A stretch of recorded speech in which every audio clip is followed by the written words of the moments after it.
What's going on, Wolfpack? Welcome back to another episode of Market Watch Mondays. I am your host for this.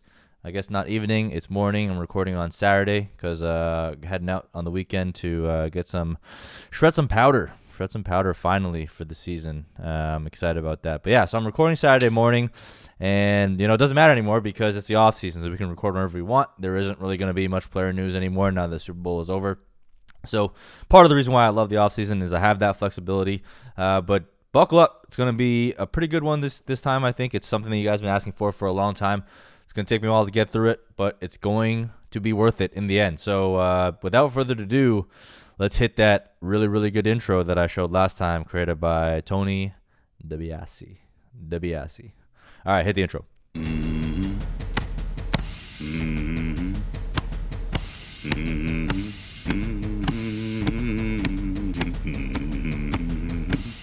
All right, welcome back. So this time, I want to cover a couple of topics. The main topic I'm going to go over is my combined 2020-2021 wide receiver rankings. A lot of you have been asking for that, and it's taken me a while to get to it just because I had to complete my full dynasty and rookie combined rankings to really have that right down pat with the tiers and everything.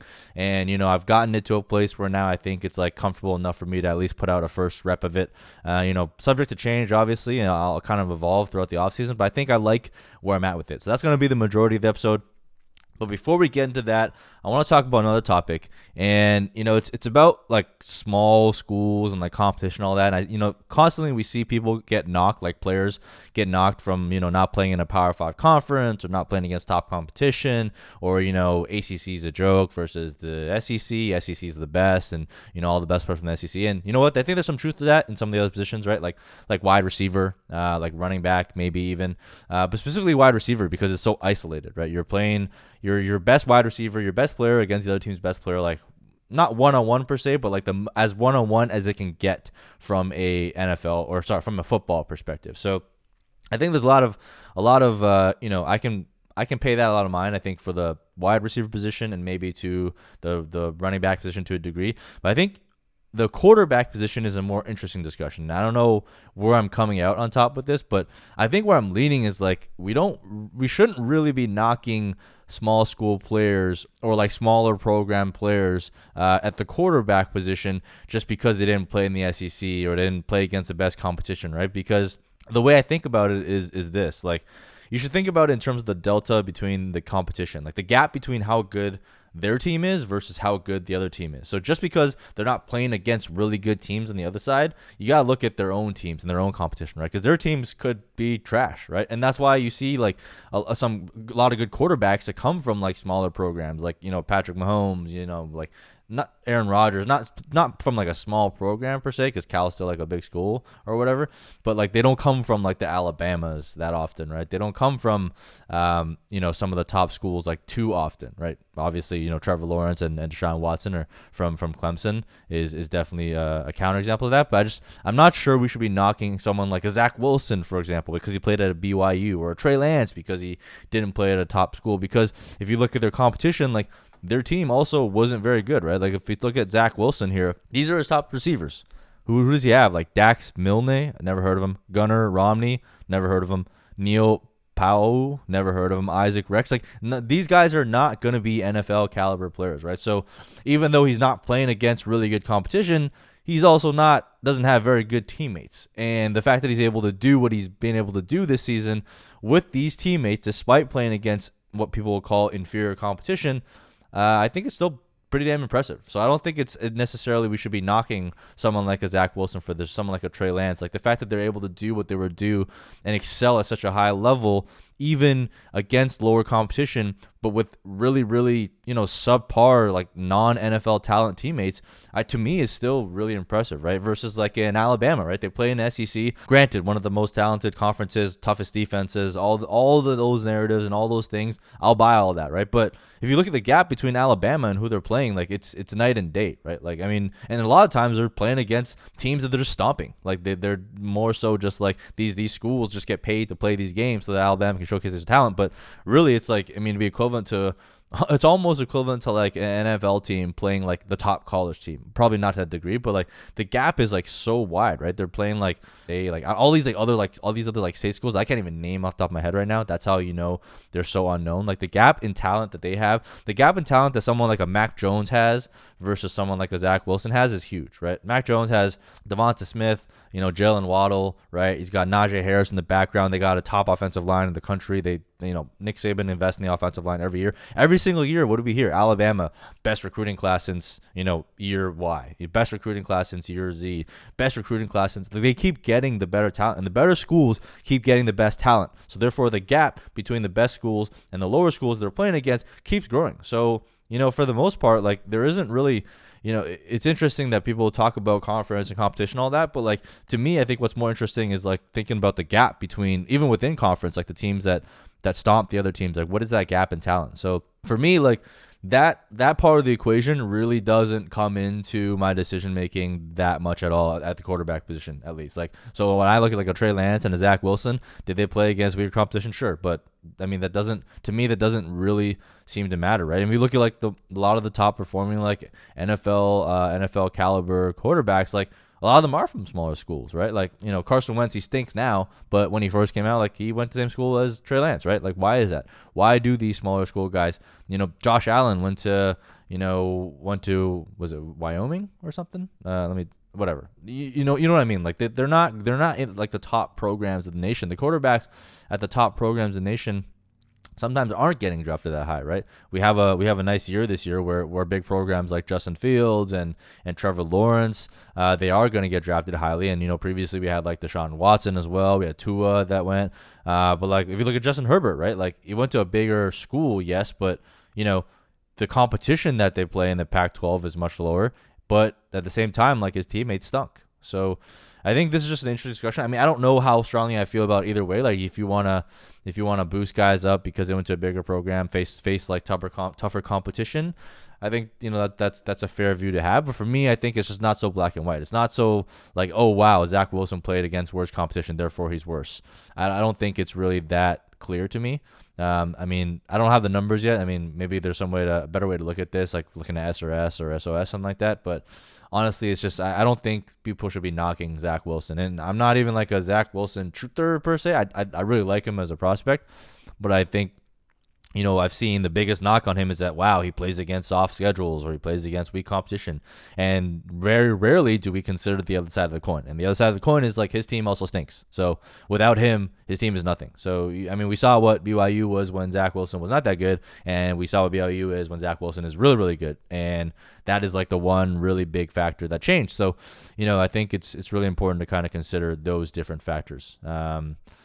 Yeah, I mean that's where I'm coming out there. I've thought about this for a long time. I'm like, hey, why do we praise like Alabama players for playing in the SEC when like they're the best team in the SEC by far, like across the multiple years running, and like most of the time, most of the teams they're playing like aren't even close. Like last year we had a brilliant season from LSU, but Alabama's been stomping the SEC for years, right? So to me, it's like we should really start looking at the other side of the coin. And if one team is playing with a bunch of like NFL caliber talent, a bunch of NFL first round picks, like if anything, you should be holding that production slightly against them versus holding it at a premium, right? Versus the other side of the coin, which is, someone like a Zach Wilson who has like no NFL caliber players around him and is not playing, too many NFL caliber players on the other side, but it's like, it kind of like equalizes out, right? So just some food for thought, something that I've been thinking about, and, not sure how to really adjust or approach or apply it just yet, but I think at a bare minimum, we probably shouldn't be like knocking, guys too heavily on like Zach Wilson and Trey Lance just because they went to a smaller school. Now, like I said, other positions might be different, like wide receiver. I do like to see guys come out of the SEC because like that's one of the only conferences where they face any type of press coverage and the cornerback play. Whereas like, you go to like Pac-12 or like the Big 12 and stuff like that. I guess Big 10 is another one where they do press a little bit because Ohio State corners tend to be pretty good. But for the most part, like, I mean, nobody plays press. So that's why you get a lot of like fast burner guys like guys that are really fast, like do really well in college because like people cannot press them because if they miss, then they go for a long touchdown and they give them a ton of cushion. Whereas obviously in the NFL, like most cornerbacks can run like a 4.5, 4.4, so you're not going to get that type of special treatment. All right, so wide receiver is a totally different game, but at least for quarterbacks, for now, what I think is, we really shouldn't really be knocking these guys. All right, now for the main event, the thing you've all been waiting for, the wide receiver combined rankings. Now, if you guys get big mad about this, just know that it doesn't bother me at all. So I'm going to dive into it. Here we go. All right. So the way I think about it, similar to all the other ones I've done, a tier break represents a part where I would not give up one asset for the other, right? That's how I think about tiers. I think tiers are so important, especially when it comes to rookie drafts. And you see tier breaks here, but it doesn't even mean that the tier break is just one tier. Because like this is based on my combined ranking. So like a tier drop from like Justin Jefferson to like, Rondale Moore, for example. Here it looks like 1, 2, 3, like 3 tiers. But in my actual dynasty rankings, it could be like 6, 7 tiers because also veterans and all the other stuff that's going into that, right? So this is just a view of a partial cornerstone, I call it, because I don't have the Devi ones in yet. But this is like a nice view because I view like them as almost like equivalent assets, right? Like they're still young. The 2020 class is only 1 year in, and the incoming class is obviously rookies. So age and stuff really doesn't play a factor. These are probably the most comparable assets. So, it comes down to how you account for risk, how you account for your prospect profile, how you weight NFL production. I weight NFL production first year very, very, very, very, very heavily, which is why you see some of these names that I was not very high on as a prospect. I've completely pulled a 180 on based on what I've seen while they're in the NFL. All right, so let's dive in. Number one, not a shocker, no surprise to anyone whatsoever, Justin Jefferson. And, set the rookie receiving record for yards, was incredible, basically for the entirety of the season, playing the alpha wide receiver out of the gate ahead of Adam Thielen. I think Kirk Cousins is going to be there for a little bit longer, and, Kirk Cousins is beneficial despite what other people think. I think he's a great quarterback, so I think he's pretty safe. Honestly, there's not much to say. Like, he had one of the best rookie wide receiver seasons we've ever seen, and comparable to, I'd say like OBJ is still better because of like, even though OBJ didn't get many yards, he was injured, but like on a per game basis, he's more dominant. But something to be said about getting 1,400 plus yards in a rookie year as the alpha wide receiver. I think that is incredibly impressive, and I will place a ton of premium on that. He is actually, I think he's might be my wide receiver 1 or 2. He's in tier 1 wide receiver, dynasty wide receiver with DK Metcalf and AJ Brown. That's my tier 1 group of 3 guys. So incredibly impressive. I say, value wise, I think he's worth like 2 early first probably. Would I pay that for Justin Jefferson? Probably not, because I don't really pay up for wide receivers. Like, if anything, I got all my Justin Jefferson shares last year. So if anything, I'd be trading down. I'd be taking like a Justin Jefferson, trading him for like someone on a tier down plus a first. Those are the types of moves I really like to play. So that's how I would approach it. And in drafts, he's probably going to be going in the first round of your startup, right? Super flex startup at latest, probably like early second. At those prices, I'm out, because I'm just looking at the wide receiver value that's there in the 3rd, 4th, 5th, 6th round. There's no way to justify going wide receiver early for me, because I know how little the wide receiver impacts the win column. And as sexy as he is, as great of a name that he is, I just can't really get behind it. And I'm not saying go out and sell him. He's not like a sell candidate. But whenever, I have a rule of thumb, right? Whenever a wide receiver starts getting in the discussion and talked about in Twitter and amongst everyone as a potential dynasty wide receiver 1 overall, he's on the block for me. All right. Anytime that happens, they're on the block. I don't care who it is. I don't care how much I like them. They're on the block for me, because trading down in wide receivers in Dynasty is one of the easiest ways to profit, because you get a young ascending wide receiver that could potentially take over that top 5 role, 1 year down the line, and you get another bullet in the chamber by firing on another very talented class in 2021 or whatever year it is. Last year was 2020. Those are the types of moves I love to make. I'll make them all day long, because we are very, very bad as a community at trying to forecast and project anyone, but wide receivers in particular, like trying to forecast who's a wide receiver 1, 2, 3, 4, 5. Like, nobody freaking knows. Like, everyone thought Michael Thomas was a lock. What happened? He got hurt, whatever. I thought, I had Devontae Adams. That worked out, but next year could very well not work out, right? If you just look at the freaking volatility there, like volatility as a wide receiver 1 overall, like top 12 is not that volatile, but if you look at like the top 5 and who jumps up and down in between, like it's very, very volatile. Look at Stephon Diggs, right? Who saw that coming? Not many people did. So I like to capitalize on that variance, right? And the way to capitalize on that variance is to trade down at the wide receiver position while adding other assets. So enough about Justin Jefferson. A lot of praise. He's a freaking stud. I love him. I love him. Love him. Love him. Love him. Love him. But if you didn't get him before last year, you're probably not getting him this year. It's going to be very, very tough to do. If anything, you should be exploring the sell side. All right. 2. Very, very thin tier again, because like I said, this goes back to my combined dynasty rankings, not just rookies. These tiers have other players in them that just aren't in the 2020 or 2021 class, and that's why it's causing some of this, right? I have CeeDee Lamb here, and you guys might not remember because Dak went down, whatever, but CeeDee Lamb was freaking incredible out of the gate, and I actually had him ahead of Justin Jefferson. At one point, I put out a video that said CeeDee Lamb is not tradable. Like, you cannot acquire him from me no matter what you do. I just noticed I spelled Lamb with a lowercase L. Kind of disrespectful. My bad. But I will hopefully fix that down the line. I'll be more careful about that. But yeah, CeeDee Lamb, incredible with Dak Prescott. I think Dak will be back. Who knows? Like, Jerry World might fuck it up because Jerry World does Jerry World things. But if he's got like half a brain cell at all, like, he's gonna bring Dak back. And CeeDee Lamb with Dak was incredible. We don't know where Gallup's gonna be this year either. So I think CeeDee Lamb plus Amari Cooper with Dak both can eat. I mean, Dak was literally on pace for like 5,500 to 6,000 yards. So that's a defense that's really, really bad, and it's an offense that's gonna have to throw to keep up. And Dak is a top end league quarterback in the league. So big fan of CeeDee Lamb. I thought about combining these next 2 tiers, but when I really started ranking out in my dynasty, like, CeeDee Lamb is a lot closer to Justin Jefferson for me than the other 2 are. And you guys know I freaking love T. Higgins. But similar type of story, though. Like, if I can take CeeDee Lamb and flip him for T. Higgins plus a first, I'm going to do that every time, all day, every day, because I'm not confident enough to do that. But I think what CeeDee Lamb is worth, I think he's worth a couple mid-firsts just based on where he's at. And I think if you're trying to acquire him, that might be a little higher than what you need. Maybe it's like a first and a second, right? But he's kind of in that range, like 2 mids to 2 late firsts. That's how I think about someone like a CeeDee Lamb. I think he's going to be incredible. I think he's going to be a freaking stud for years to come.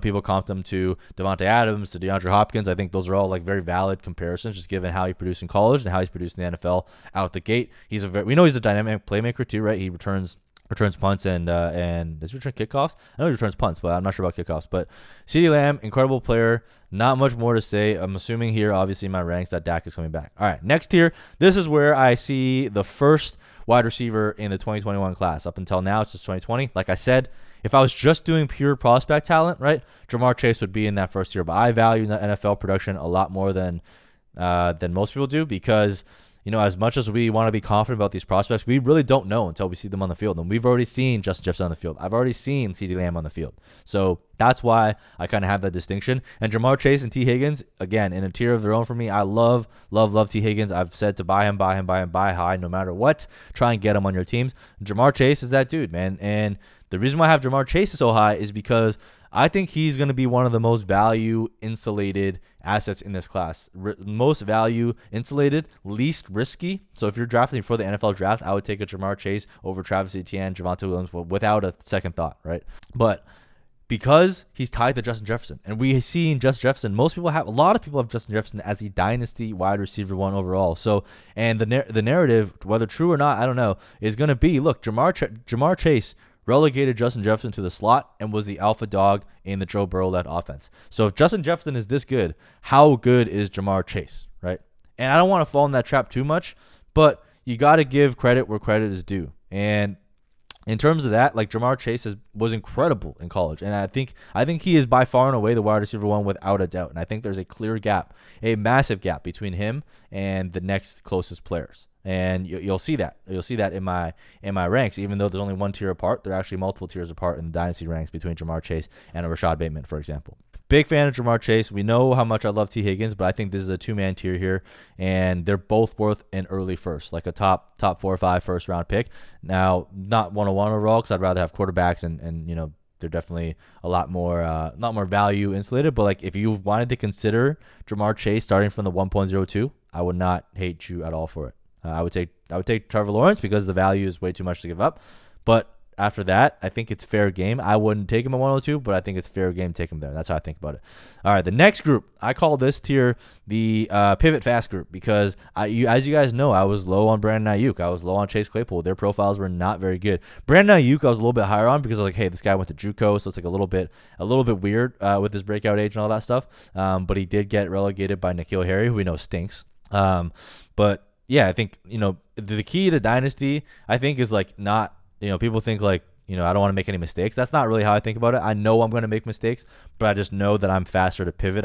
I'm faster to fix those mistakes than a lot of people. A lot of people they get stuck in take lock, man. They want to defend their stuff to death, and that's just not me. And once I see something on the field that really proves that I was wrong about something, I'm very, very quick to admit it, and I'm very, very quick to pivot. And I did that with DK Metcalf, right? I did that with Calvin Ridley. I did that with who else? I did that with Justin Herbert, right? These are guys where, I was totally wrong and I whiffed, and that's okay as long as you pivot. And I'm pivoting with Brandon Ayuk and Chase Claypool. I think they're both really, really undervalued, right? Brandon Ayuk, when he was on the field, he was a freaking stud. I found him to be more impressive than Deebo Samuel. Deebo Samuel is also a really good player, but he's basically a running back moonlighting as a wide receiver, whereas Brandon Ayuk can do very similar things with the ball in his hands. He's also incredible yak, but he also gets the air yards. And at the end of the day, we do want the air yards, and I think he's also a bigger TD threat than Deebo Samuel is as well. So his upside is a little bit higher. Now, who knows what happens in the San Francisco offense once healthy George Kittle, plus healthy Brandon Ayuk, plus healthy Deebo Samuel, but I'm not also betting on that. I mean, Deebo Samuel has not been able to stay healthy his 2 seasons, so he struggled with that. And I'm a big fan of Brandon Ayuk here. I'm also a big fan of Chase Claypool. Incredible rookie season. Now, haters are going to say that, look, he's too TD dependent, blah, blah, blah. But at the end of the day, that's how they use him, man. When they get to the goal line, when they get in the red zone, they're targeting him a ton. And they're not only targeting him, they're giving him carries as well. So they want to get the ball in his hands, and I love to see that in a rookie year. So, like I said, I really, really, really heavily weight rookie season production. And in my opinion, top producing rookie wide receivers are one of the safest bets to make because it's really, really sticky what they do after that. And, I pivoted on Terry McLaurin very similarly. After I saw him produce his rookie year, I'm like, man, this guy's freaking good. And I looked at PFF grades. PFF grades, contrary to popular belief, I don't like them at all for college prospects, but for NFL prospects, I think it's a lot better because they don't have to account for the gap in competition they face at the college level versus the NFL. So, both these guys, Claypool, Ayuk, and I think they fared pretty well, both from a PFF grading perspective and from an efficiency perspective. When you look at it from a yards per route run or yards per team pass attempt and all those things, they were both very, very, very, very good top-end rookie performers. So that's why I have them here. And then I have my second wide receiver, and I think I used to have Rashod Bateman and Rondell Moore in the same tier, but the more I thought about it, the more I think Rashod Bateman's a freaking baller, and he's a clear class of his own. And I have him with Chase Claypool and Brandon Ayuk. I really, really flip-flop between this. Sometimes I had Rashod Bateman ahead of Ayuk and Claypool because of how freaking good his profile is. If you look at his age-adjusted production, if this is the line, right? This is the line. Rashod Bateman goes like this. It just keeps going up. He's always above the line. He broke out as a true freshman.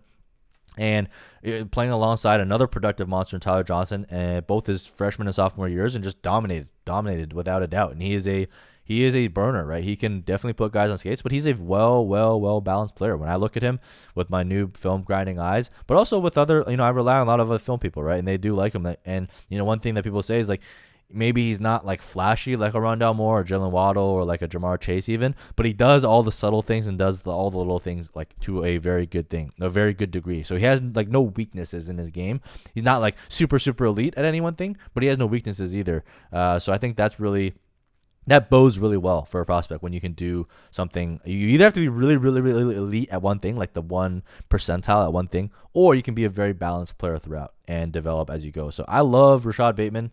I think he's going to be the best value in the first round. I think I see him going in the late first, and he's a big reason why I advocate for going quarterback or running back earlier, because I think you can land a Rashod Bateman later, and you can land some of these other guys in the second rounds and early first, and it's just more interesting to me to get the value of wide receiver. So Brandon Ayuk, Chase Claypool, or Rashod Bateman, depending on where you're at. If you're a competing team, I'd probably lean a little bit more towards Ayuk and Claypool because they're going to contribute for you earlier on.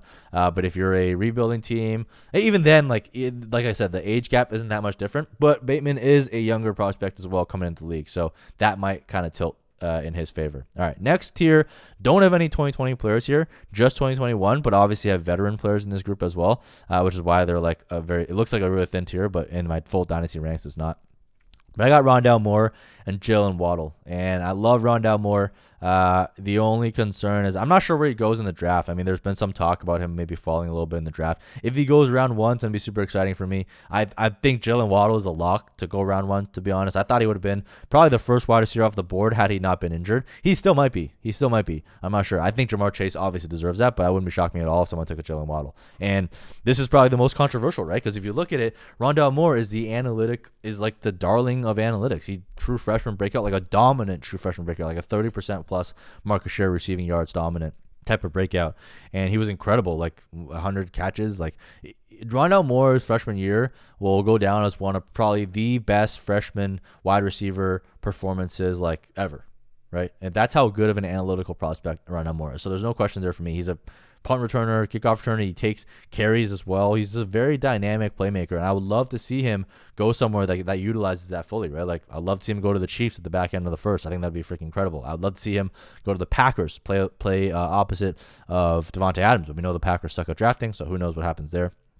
I would love to see him. Honestly, I would even love to see him go to like the Bills, right? Because we don't know how old is John Brown. I think Josh Allen could really use someone like him on the underneath game, who also is a deep threat. I think those would be all really, really exciting landing spots for someone like a Rondale Moore, right? It'd be really dope. I think those are top. To me, those are some of the top wide receiver landing spots, obviously, right? And Rondale Moore going to the Chiefs would just fulfill the dreams that McCole Hardman never could, right? And we know he's fast. All right, and then Jalen Waddle.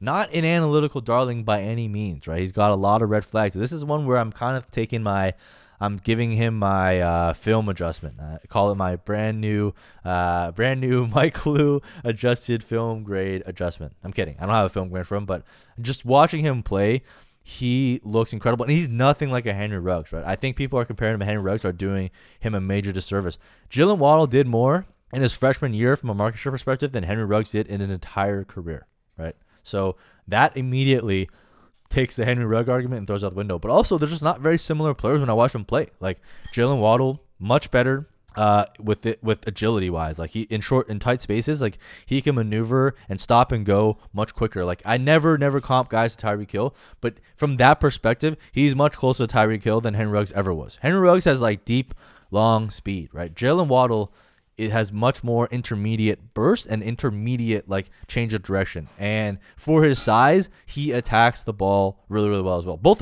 him and Rondale Moore. I don't know if you guys saw the Rondale Moore video of him jumping like a 40-inch vert, which was insane. But these guys are both freak athletes. I think Jalen Waddle might be one of the best athletes in this class, and Rondale Moore is up there as well. Them and Kyle Pitts. Like Kyle Pitts, obviously athletic for different reasons. He's huge, but I think Rondale Moore and Jalen Waddle are just incredible flips of the coin. And if you look at number-wise, right, if you look at this year, junior year Jalen Waddle versus senior year Devonta Smith, Jalen Waddle was outproducing Devonta Smith for the first 4 games when he was actually healthy.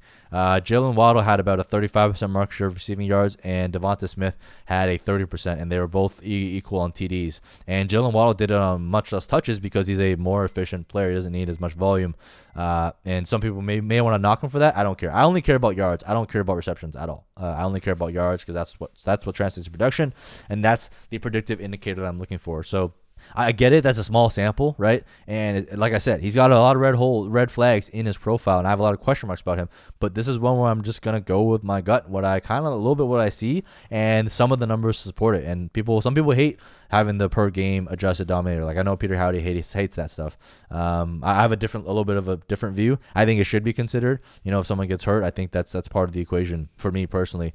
So Jalen Waddle, super interesting prospect. This is gonna be the first time I think in a long time where I've like kind of stepped outside of the analytical lens a little bit and really dove into someone, based on what I've learned from speaking with people in the industry about his film, about him as a player. Like a lot of people I've talked to that I respect a lot say that like, hey, look, Jalen Waddle could easily be the wide receiver one in the class, right?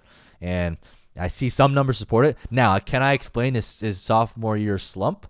Not really. I mean, is the competition thing coming into play? He had Jerry Jeudy, he had Henry Ruggs, who we know isn't that good, but still drafted in the first round. He had Devonta Smith, who was a really good player last year as well, and a lot of people have him as a wide receiver one this year. Could it be a case of too many mouths to feed? Like maybe a little bit, but honestly, I'm not gonna default to that. I'm just gonna chalk it up to like, hey, it was a bad year. I don't have any excuses for him that year, but he, by all accounts, I'm confident that he would have broken out in a big way this year in his junior season. And he's a little bit on the older side, but he didn't get redshirted, so he's just an older prospect. And Calvin Ridley was an older prospect as well. And I'm not going to hold those two things too much against him. Like you see here, right? I have him as my wide receiver 1, 2, 3, 4, 4 overall. So I'm pretty high on him, man. I think from anyone, if you speak to anyone else from analytics side, I think this is probably one of the higher rankings that you see for Jalen Waddle, and I'm probably gonna stick to it. All right. Next tier, broken down, we got Laviska Shenault, Jerry Jeudy, De'Ami Brown, and then Devonta Smith. All right. People might think Devonta Smith is too low here. I don't care. This is where I have him. If you have him higher than me, like, congratulations. I don't know what to say, but I prefer Jalen Waddle to a Devonta Smith, and I think it's for a couple of reasons. One of them is like the market share. If I compare his market share this year to Devonta Smith's this year, is more impressive because he was a junior and Devonta Smith is a senior. But even if I compare them, like his junior year this year, 35% market share to Devonta Smith's last year, is still more impressive. So from a number perspective, I can see a little bit. But honestly, if you want to go purely from analytics, Devonta Smith is a better prospect. But I've already said I'm not doing that. I think I'm making an adjustment here. I'm making a gut adjustment, and it might come back to bite me in the ass, but I'm going with it. And the heart wants what a heart wants. But you guys know how I feel about Laviska Shenault. I think he's a Swiss Army knife. I think he is a Antonio Gibson, but like playing the wide receiver position. And we've seen what Urban Meyer does with some of those Swiss Army knives with Curtis Samuel in the past, right? I think he's gonna get similar to Curtis Samuel treatment with Jacksonville there. So I think you're gonna see him line up more in the backfield and get some more receptions. I think you're gonna see him use some interesting goal line packages as well. I'm excited to see what Urban Meyer does with a Laviska Shenault. And then adding a Trevor Lawrence to that is just buns. It's not buns good, but not buns bad, but like buns as in like delicious buns. I think it's gonna be freaking awesome. I'm excited to see Trevor Lawrence plus Laviska plus Urban Meyer. I want to see what they do. So big fan of Laviska and Jerry Jeudy. Some of you guys might be surprised to see him here. A lot of people have been dumping on Jerry Jeudy, and honestly, I think he had a decent rookie season. He had a lot of drops, sure, but I just don't really care that much about drops. I think it's one of the most overplayed and most over talked about and most overweighted things people talk about. Like, who was top 5, top 10 in the league in drops for the past couple of years? Like AJ Brown, DK Metcalf. Some of the best wide receivers drop balls. It just happens. And also, like, drops is like so freaking subjective, right? You go to like PFF, they have a certain number of drops. They say Allen Robinson never dropped the ball. I watched the freaking football games. I saw him drop like 2 this year alone, right? They say so-and-so's never dropped a pass, and you go back and look, and they definitely have dropped passes. It's so freaking subjective. It's just like, first of all, it's like it doesn't matter from a fantasy perspective because good players will still get targeted. Second of all, the data is so bad that like I don't even know why you want to rely on it for any decision making. So personally, I don't give a shit about drops. If you care about drops, I mean, have at it. I really don't think it matters. There's no data to suggest that it actually matters for fantasy production unless you're just like straight up awful, like can't even catch, period. But like, people said Noah Fant had drop issues. Like he's one of the top young tight ends ascending in the league, right? I'm looking at talent, not drops. I don't care about drops that much. I don't care about drops. I don't care about fumbles that much either, unless you play for like Bruce Arians because he punishes you like wild and like a Bill Belichick.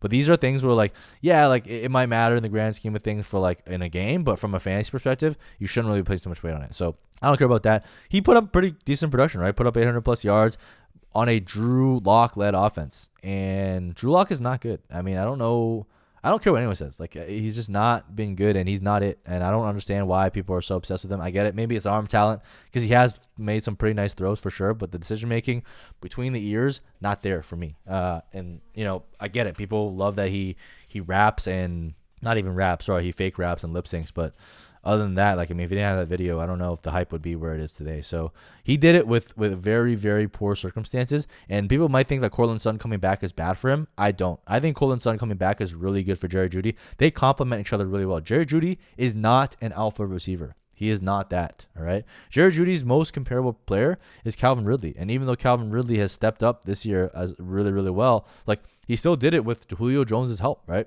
And I think, Courtland Sutton is a Julio Jones to Jerry Jeudy. He will open up things underneath for Jerry Jeudy. He will open up coverages for him. Whereas this year, they had Tim Patrick. And no disrespect to Tim Patrick. He's a good NFL player. He put up some production, but he's not Courtland Sutton. Courtland Sutton is a dominant alpha in the league, and them two together is going to be really interesting depending on who they get at quarterback. And, there's some rumblings now about Deshaun Watson maybe going there. I think that's probably a pipe dream, but whoever they get up there, hopefully it's an upgrade on Drew Lock, right? I mean, even Joe Flacco was an upgrade on Drew Lock for guys like Courtland Sutton. So I'm excited to see what they have there, and I think Jared Jeudy is a nice little buy candidate. You can probably get him for a late first, and I think that's interesting. He still has first-round draft pedigree. He has production. He has a horrible catch rate, but I think that really goes up once you get a better quarterback in there that kind of lifts up the entire team, all right? Next up, one of my favorite prospects in this entire class is Dyami Brown, and, if you saw the live stream with Nick and Noah, obviously they hate on him. But you know what? I'll take it, man. I'll take it because this reminds me exactly last year of T. Higgins. Overlooked prospect. People hate on T. Higgins because he was skinny, because he was slow, because he skipped he skipped the combine, he only did his pro day, then he ran really slow. Like whatever excuses people came up with. But at the end of the day, T. Higgins was a major producer at the collegiate level, and so is Dyami Brown. Dyami Brown broke out massively as a sophomore, like 30% plus market share of receiving yards, and continue that campaign into his junior year. And, he's going to be a stud in the NFL. I think, a lot of his production came from the deep game. He is a deep producer for sure, but I think he's got more to his game than that. I think his release is pretty interesting. And, he's able to get deep because he's able to beat people off the line. There's a play that Jetpack Galileo linked where Dyami Brown literally puts his hand up, which is to signal that he's open. He put his hand up before the ball was snapped. The guy was lined up. Like that is one of the most disrespectful but awesome plays I've ever seen. Is he knows he's got the guy beat before the ball is even snapped. And the great Michael Jordan said, like, talking shit is easy when you're ahead, right? Anybody can do that when you're winning or after you've won. But the truly great ones talk shit before the fact or when they're losing, when they're down, and because they know they're coming back. And that's that type of mentality gives me a little bit of insight into his psyche. And that's something that we don't see that often. I think it's a very underrated aspect because we don't know. Right? We're not on the inside. We're not in the rooms. We're not in the interviews. We don't get inside look into these guys' brains. And we know the NFL is super mental, right? We have a ton of talent, ton of athletes coming in who don't make it because they don't have it between the ears. And that little insight there, like, kind of shows me, like, dude, this guy's got the freaking swagger. And that plus a production, plus I think he will test pretty well. Plus he's got the size as well. I think he's going to be a great prospect. And people are probably going to hate on me because I have him ranked ahead of Devonta Smith. But like I said, I have him in the same tier, right? I have him in the same tier, so I wouldn't really necessarily give up one or the other. But I personally do prefer Dyami Brown. Now, once draft capital comes in, if Dyami Brown falls later than I expect, if he doesn't go in round 2, let's say he goes in round 3, right? Then this probably has to shift because we know Devonta Smith is more than likely or not to go in round 1. And that absolutely does matter. So we'll see where that goes. But for now, I really like this tier. I think this tier is a group of guys that I'm willing to buy on, like Laviska Shenault, Jerry Jeudy, Dyami Brown, and even Devonta Smith. If he falls late enough, I'm definitely going to be willing to pull the trigger as well. So that kind of caps out round 1. I have 13 players here, but I like to cut it off at tiers, right? So Justin Jefferson. Sorry, it's not even round 1, I guess. It's combined cornerstone rankings, right? So Justin Jefferson, CeeDee Lamb, Jamar Chase, T. Higgins, Brandon Ayuk, Chase Claypool, Rashod Bateman, Rondale Moore, Jalen Waddle, Laviska Shenault, Jerry Jeudy, Dyami Brown, and Devonta Smith. All right, now let's get a little bit deeper into the class. So next up, we got 14 to 25 players. Now, opening up this tier of guys, I've been flip-flopping back and forth between these guys a lot. You guys know me. I was a big Seth Williams fan. I've been a big Seth Williams fan for a while because he is an absolute monster, and he's built in that prototype wide receiver build. And the reason why he's fallen a bit is I've been talking more and more to like film guys I really trust, and none of them are really that high on him. None of them are as high on him as I was, which is a big red flag. As you guys know, I've started to incorporate film more and more into my process because I think those that don't incorporate both film and analytics, they're either like lazy or they're ignorant because there's value to both. And you can't just write off one for the other. In the past, I relied strictly on analytics. I completely ignored film. That led me to miss on guys like DK Metcalf, right? But I think going, I made that adjustment and it's really helped with my process, just incorporating both aspects of the coin, especially, given I work with like Noah and Nick a lot, and both of them are probably more film heavy, getting that insight has been super helpful and informed my ranking a lot. So that's one factor. A lot of people that I really trust don't think that highly of Seth Williams because one of the biggest knocks that I've heard is he's not physical, right? So if you press him, if you're a bullying corner and you're a really physical corner, which there are some of in the SEC, he basically like disappears. I didn't notice that because when I watched him play, he would like tower and jump over guys, but maybe maybe that's not when he was being pressed, because I'm not a film guy. I'm not watching every single rep. I'm mostly going off numbers and then talking to people that I know and watching some limited film. So that's one thing, because once you get in the NFL, like these big, tall, and fast guys, if you cannot handle physicality in the NFL, you will not make it, right? The big and fast guys that make it, the guys like A.J. Brown, right? The guys like DK Metcalf, right?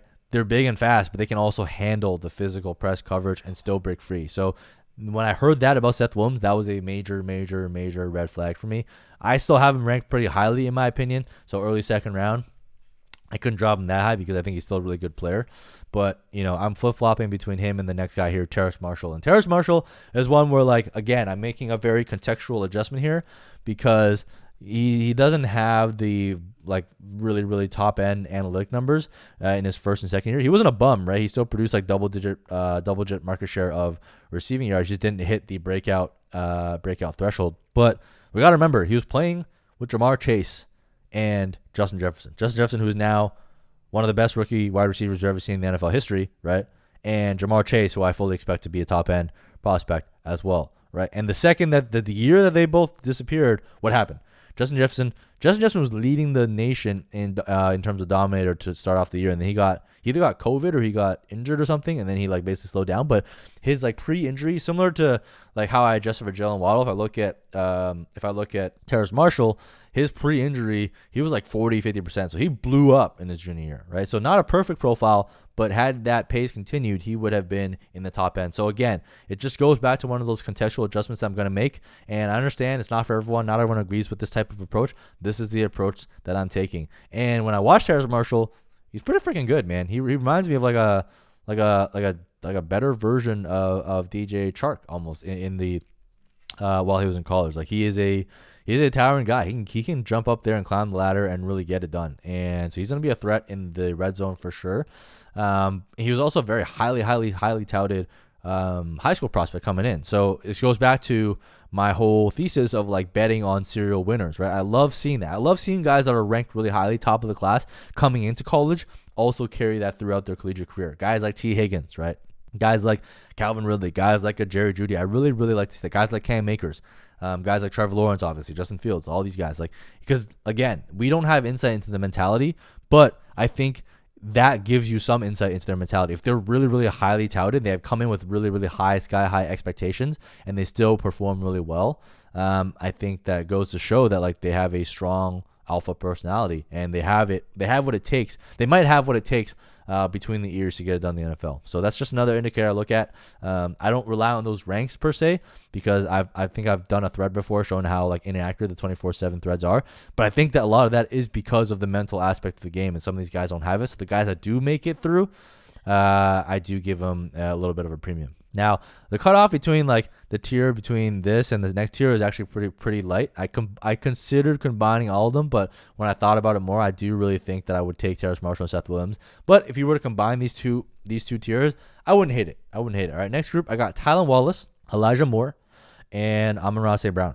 And Tylan Wallace is someone I really liked last year. I wish he came out last year as a junior, but he got hurt, right? He blew out his ACL midway through the season. So he wanted to go back and boost his own draft capital. I'm not going to hold that against him too much, because he went back and he dominated again. And it's very similar to like Denzel Mims, where like he was a senior. Yes, I didn't like it, but he went back. And when he went back, he dominated. That's what you want to see. Like if you go back, you want to see them like really outperform. And that's what Tylan Wallace did on an age-adjusted basis, and that's what Denzel Mims did as well last year. So really like Tylan Wallace. Big fan of his. And then Elijah Moore, just a very good producer at the collegiate level. A smaller guy, so probably prototypes as that slot receiver. But as we know, for fantasy purposes, that doesn't matter. Slot receivers can be elite producers. We've seen it from Juju Smith-Schuster, right? We've seen it from other guys as well. So Tylan Wallace, Elijah Moore. Tylan Wallace can probably be an outside producer, an outside receiver. But Elijah Moore and Amon-Ra St. Brown are most definitely going to probably be slot receivers at the next level. Amon-Ra St. Brown is someone that I really liked the last couple of years, but he never really took that next step up, right? Like, yes, he broke out as a true freshman, which is incredibly impressive, but I really focus on like age adjusted metrics. So I want to see how they produce as they age. And as he aged, like he didn't really like excel like some of the other guys up top. So he kind of lost some of that allure for me personally. But he's still a good prospect. So that's why I have him here.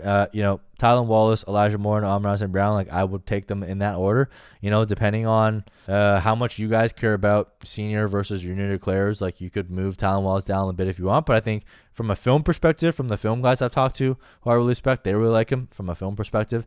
And he was one of the more relevant guys from the Senior Bowl, and he obviously crushed it there as well, which I don't really place too much weight into. I liked him before that, but it's good to hear to have that confirmation. So this is a group of guys where with the next tier, I think I would rather take a flip on these new guys than guys who flop. Like Jalen Reagor, obviously I was a big fan of his coming in. He flopped. Denzel Mims, I was like lukewarm about him, and he didn't necessarily flop. He just played with Adam Gase, and if you want to hold on Denzel Mims, I'm totally fine with that. But if I could flip a Jalen Reagor into any of the above players and just re-roll the dice, I would absolutely do that because I think it's easier to recoup the value from a mid-second, early second than it is to recoup on a Jalen Reagor. And I'm definitely not buying Jalen Reagor.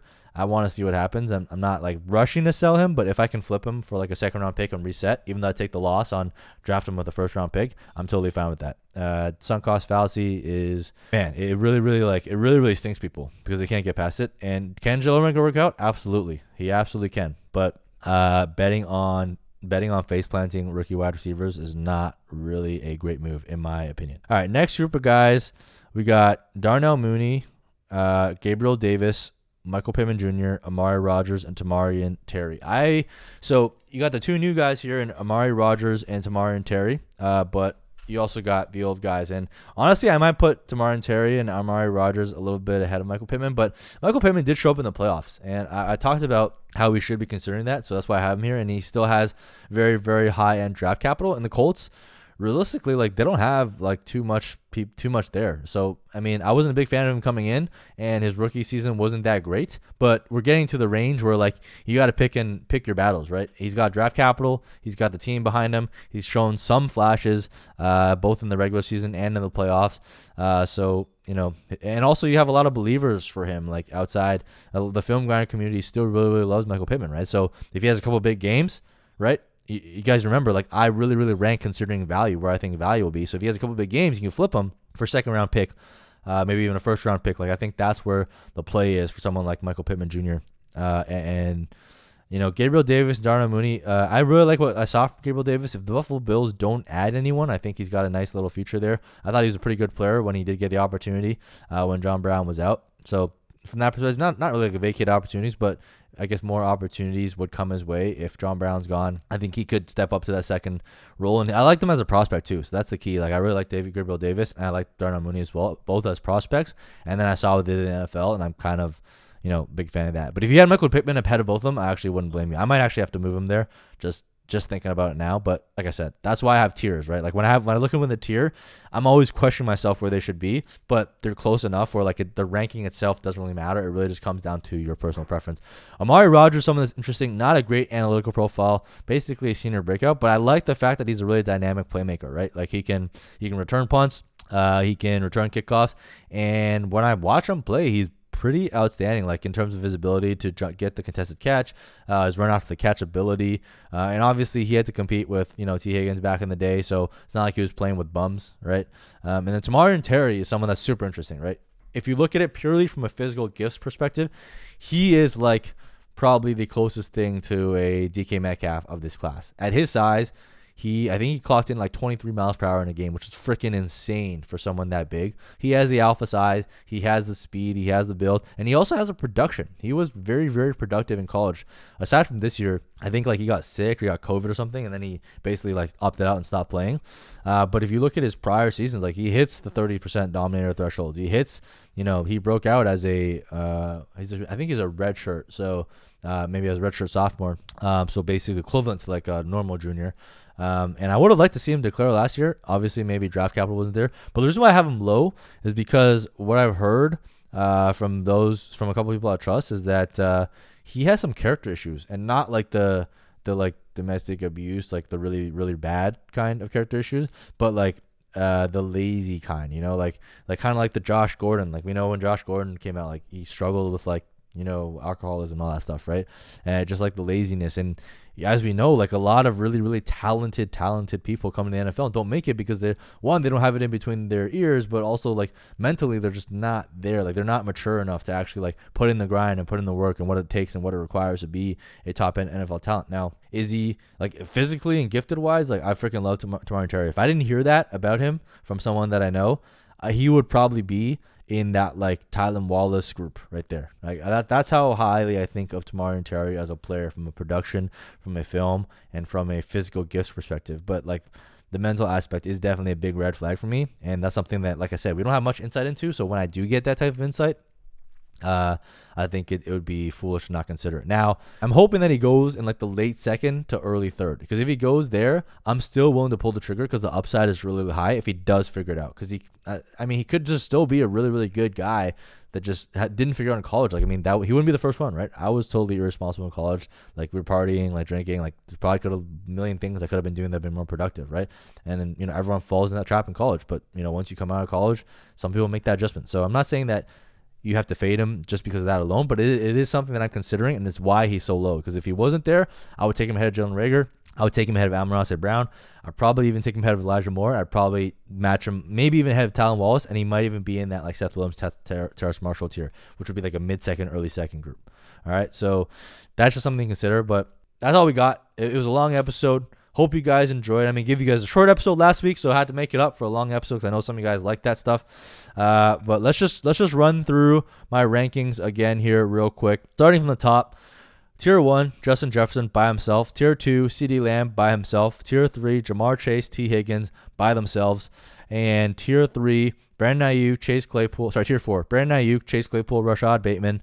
And then Tier 5, Rondale Moore, Jalen Waddle. Tier 6, Laviska Shenault, Jerry Jeudy, De'Ami Brown, Devontae Smith. Okay, and then next tier, Seth Williams, Terrace Marshall by themselves. And then next tier, I forgot the number, but next tier beyond that, Tylan Wallace, Elijah Moore, Amon-Ra St. Brown. Next tier, Jalen Reagor, Denzel Mims. And then the final tier to round out my top 25 combined 2020-2021 wide receiver rankings, Darnell Mooney, Gabriel Davis, Michael Pittman Jr., Amari Rodgers, Tamari Terry. Now you'll notice some names that you guys don't even see on here. You know, guys like Henry Ruggs, you know, guys like KJ Hamler, for example, Dwayne Eskridge from this class coming, and then Kadarius Toney. I don't have him in this list at all. If he gets first round draft capital, I might have to slide him in here. Probably, you know, where like Amari Rodgers is, but I just don't really get the fascination with him at all. So yeah, there's some guys I don't want to go like 30, 40 deep, but as you can see, like wide receiver runs pretty deep. So again, it goes to your drafting strategy. You don't have to focus on wide receiver early because you can get guys like a Terrace Marshall in the second round. You can get guys like a Tylan Wallace in the second round, right? You don't have to reach that early for a Jamar Chase if you don't want to. But yeah, that's all I got for you guys for this week. Hope you guys enjoyed. If you did enjoy, make sure you hit the thumbs up. Make sure you subscribe to the channel. You help us more than you know. I really appreciate, you know, the support that you guys have been giving me on Market Watch Mondays. I get a lot of DMs all the time talking about people who, you know, potentially have helped you or help you think about like starting your own content. I'm really happy to hear that, man. I take your shot, go out there and do your thing. You know, find something unique, right? Find something that you offer that other people are not offering. For me, that's like financial, like a financial lens, like financial portfolio management strategy when it comes to Dynasty and player analysis. And, you know, find something that's unique to you and just be yourself, man. You know, just be authentic. Don't be fake. And that doesn't mean you're going to make it, right? Some people are themselves. They're authentic, and it doesn't work out for them. And that's okay, right? It doesn't work out for everyone. It hasn't even worked out for me, per se. But you got to at least, if you are yourself and you're authentic and you try and just do what you do best, like at least when you make it, it won't be so tiresome to keep doing it, right? That's how I always think about it. That's how I approach all this thing. And yeah, I mean, honestly, just really appreciate all the feedback, all the positive, all the negative feedback, everything. Because I really try and tailor the show. A lot of you guys complain about noise at the low volume, so I've really tried to fix that, and it seems like that's taken on more recently. You know, I fixed my gain. I try to talk louder on my mic. I'm actually losing my voice now that I've been speaking for almost an hour, but I try and take in the feedback that you guys give me, so know that it's not falling on deaf ears. But yeah, just follow along, follow me, follow Noah at FBGod, follow me at Mike Me Up with 2 P's on Twitter. Engage with us. I'm the same handle on Instagram as well if you want to follow me there, but I don't really post too much football content on there. I'm mostly on Twitter for that. But yeah, stick around, man. There's gonna be a lot of exciting stuff coming out.